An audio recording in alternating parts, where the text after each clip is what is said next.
waxaan u bixi doonaa safar.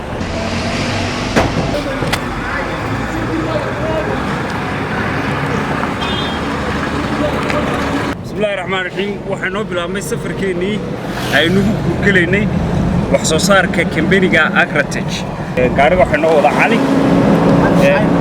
shacab maxamed baa xagga dambe fadhiya injineer maxamed oo maanta xaggaa la tegayaa.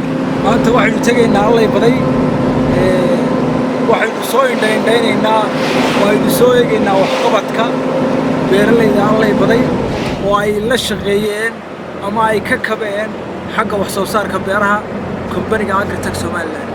insha Allah waa inoo iyo allay baday.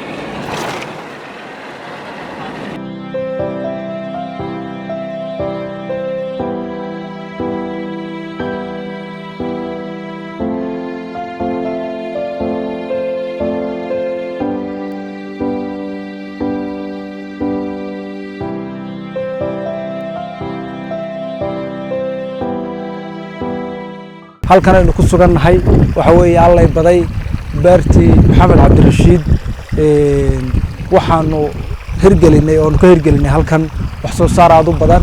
waxaan halkan aad iyo aad halkan ugu bogaadinayaa dadaalka uu sameeyay maxamed cabdirashiid oo ah mulkiilaha beertan.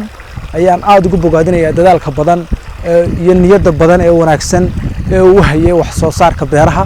waxaan ku sugannahay mid ka mid ah beerihii ay Agritech ay gacanta ku haysay magacaaga markii ugu bilow. walaal magacaygu waa maxamed cabdirashiid aw daahir.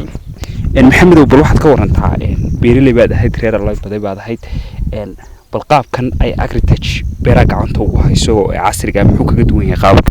bismillaahi raxmaani raxiim. hanaanka casriga ah ee Agritech wax ay u beerayso aad baan uga faa'iideysanay maasha Allah.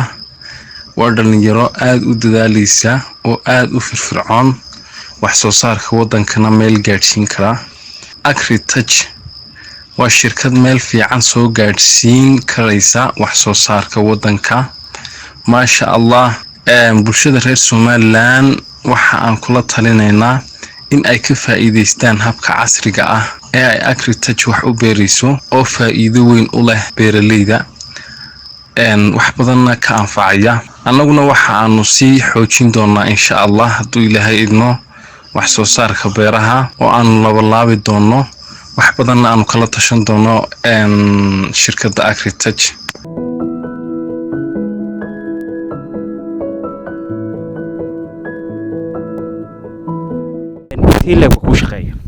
waxaa ka shaqeeya aduu 5 nin oo shaqaalaha bila.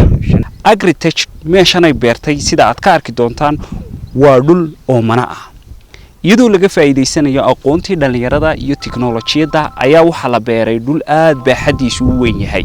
waxa laga beeray tamaandho iyo basal. dhul oomana weeye halkani waxa ay isticmaalayaan biyihii ay qabsadeen ee dhaamamka ama balliyada hadba saad u taqaano meel kasta waa ku munaasab wax soo saarka beeruhu. kaliya waxa la doonayaa qofku inuu dadaal muujiyo. habkan waa hab casri ah maadaama aynu dalkeenu u badan yahay boqolkiiba 80 aynu u badannahay dad ku tiirsan wax soo saarka xoolaha iyo beeraha. waxaan aad ugu dhiirigelinayaa dhalinyarta siiba dhalinyarta waxaan aad ugu dhiirigelinayaa wax soo saarka beeraha. waxaan ugu baaqayaa bahweynta reer Somaliland wax soo saarka beeraha inay xoog geliyaan oo ah meel degdegna looga macaashayo dalkiina wax u taraysa qofkiina wax u taraysa.